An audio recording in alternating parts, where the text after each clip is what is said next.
one of the big questions, I think one of the big questions that have been asked around GovTech today is around collaboration. A lot of governments think of themselves as sort of unique snowflakes. They're the only ones that matter. Boston doesn't talk to San Francisco, does not talk to Vienna, does not talk to London. How do you start to build international cooperation so that when we actually do discover best practices in GovTech, it applies across the world in every city, state, and nation? Yeah, actually, so we have so many information from the outside Japan, but we need this time to the people must convince the people. So what is to solve your problem? So that is the very important point. So before that, so of course we collaborate with the internationally and exchange ideas, information. However, understanding the background and starting from the problem, I recommend to do that. So got it. Yeah. So I guess a Canadian perspective. Other than the Canadian startup, I haven't met too many Canadians in the audience. So I'm honored to be here, obviously. I don't work for the government, so I don't represent the government. I'll give that just as a caveat. But Canada is a unique place. We're relatively small population, 35 million people, and we live kind of like a straight line where we're all about, or 90% of us are 50 kilometers from the US border. So we're a small country, and we can very easily get swallowed up by American sort of policy, certainly culture and whatnot. And so for us to maintain our identity, it's important for us to band together with other countries. I think a good example of that is the recent formation, whether it was the D5, and then Uruguay and Canada have been accepted into the D5. It's now the D7. And that's essential for a country like Canada because we're not part of the European Union. If, at best, we can maybe partner with the US because of our proximity. But by being part of a D7 now, other countries can develop best practices. We can work with Israel. We can work with other countries to develop what our own policies should be. So it's essential for a country our size. I mean, even Japan, which almost fits into one of the Great Lakes of Canada, has 4 times the population of a country like Canada. How do you deal with this sort of notion of not invented here? That everyone wants to, when you actually, not just in terms of collaboration, but the actual action of building the software, of actually buying it into government and implementing it.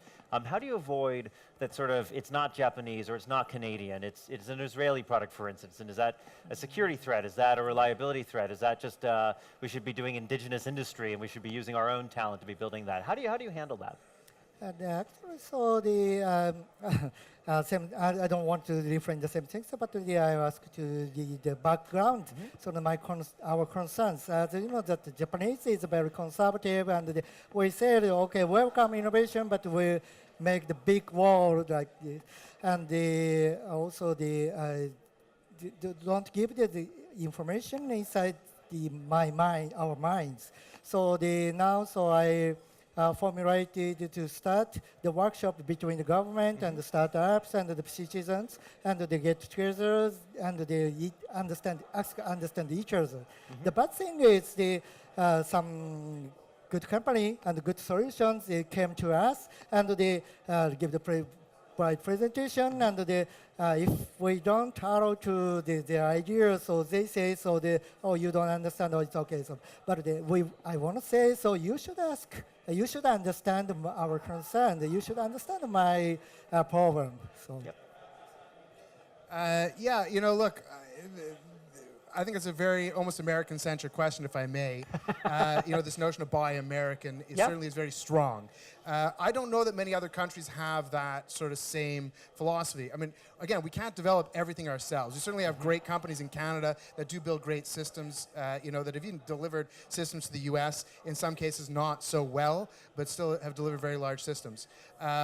I think it's more important for the Canadian government to assure that they're choosing the right solutions, and that things like, I use the example of tax preparation software. These are things that the private sector has put in place in Canada. So we all have to produce our taxes. We all use an American company pretty much to fill our taxes in, and it goes in. Should the Canadian government be working with that entity to get a license deal to offer that software to every Canadian automatically, or should they ask a company like a CGI, which is a Canadian development firm to develop a particular software for Canada. I don't know that there's it doesn't need to be built in Canada, I don't think. Americans can have that philosophy. I don't think many other countries can. China certainly can as well, of course. There are some countries, Estonia, Singapore, that have sort of become branded as these sort of digital nations, particularly in Estonia, where the government has really put a lot of effort into making that its raison d'etre, its brand. How do you approach that in either Canada or Japan? Do you want to be known as that sort of digital nation? Is that a high priority for you? Or is it sort of, that's just an Estonia thing, it's not something that's ever going to apply here?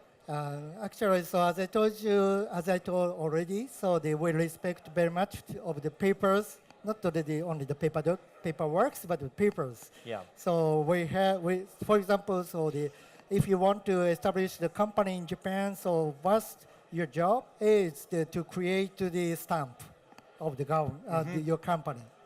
So actually, so we found some barriers to go digital, and it took 2 or 3 years to decide to transform to the digital government. But finally, at the end of the last year, our Prime Minister said, so I ordered to the government to eliminate attach the document and also eliminate the stamps and go to digital. Before that, so of course, Estonia and Singapore came to my country, and they had a big discussion, and also we showed our concern to them. But sometimes it's difficult to understand for them. So actually, so I try to, it's not localizing, but it's one kind of the merging our technology, our solutions, and their technologies. So yeah, now so we started almost, yes.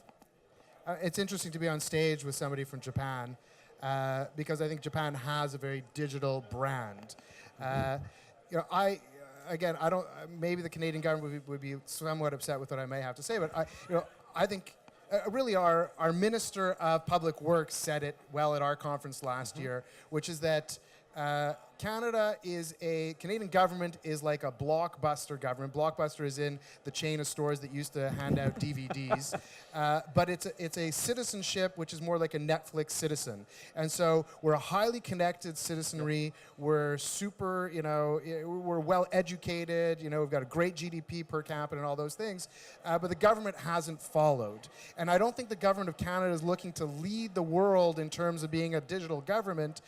They're looking to just get to the point where they're just great government for its own citizens. And I think that's its role. I don't think that our government should be spending a lot of money to promote itself as a digital government, but rather just fix this sort of latency that exists in the system of, what they offer today. I mean, we all fill out a ton of papers. I still have to ask my neighbor to sign my passport application, and that's how we determine who I am, is that my neighbor says, yeah, this is Phil Tellia. So that still exists, and I think that's fine. I don't think, I don't think we should all strive to be Estonia from a branding perspective. There's only one Estonia. So obviously there's a lot of startup entrepreneurs in the audience. How would you judge Japan and Canada's ability to buy products from startups? When you look at sort of the IT procurement, when you look at the companies that are being purchased, are the big companies winning? You're starting to see startups come into that procurement process, or is it still really tough? So let me start this one. So I think there's a few great initiatives that we have in Canada for startups. And really my background is much more in startups than it is in digital government. So there's a few programs. One is that there's a first customer program at the federal level. So the federal government says, if we can be the first customer for a business, we're going to do it, which is great because every startup is looking for that first customer that they can prove themselves on and then go and get a whole bunch of other customers. So they don't have to meet certain standards. The price at which they charge is not so challenged as long as they're within a range of. So there's a great initiative there. The other initiatives that we have are that the Canadian government came up with a supercluster strategy. They had 9 superclusters across the whole country, $700 million invested in superclusters. We're talking about superclusters like in Montreal, we got one for AI and procurement. And so it's like AI with regards to procurement. Now, those superclusters, when they were bidding to get part of the $700 million, they had to demonstrate a consortium.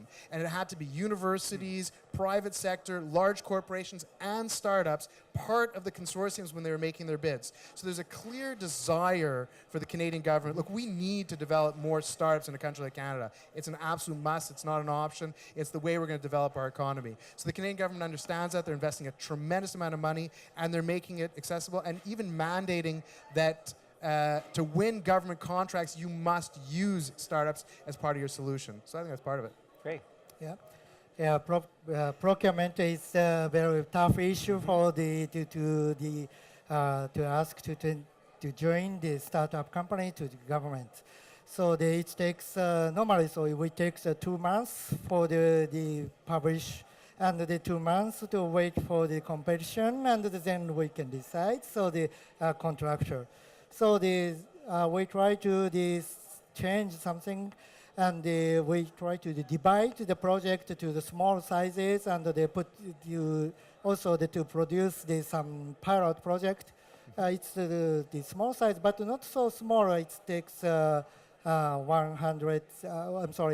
Under 1 million euros. Yeah, not so small, but it's small to compare to the other project. So we have so many publication and to find some good vendors. It's just but beginning, and we're really concerning about the running, maintain. So actually, in the South Korea, they decided to just the small and the medium company is able to attend the government procurement in the central government. So we are looking at that very carefully. So we are really worrying about the running and the maintain after the 10 or 20 years. So we try to split to the small size project. Got it. Well, that's fantastic. Well, Toshi, Philip, thank you so much for joining us on the panel, and now time for the last part of this day. So thank you so much. Thank you very much. Thank you. Thank you. Thank you. Thank you. Thank you very much. Thank you. Thank you.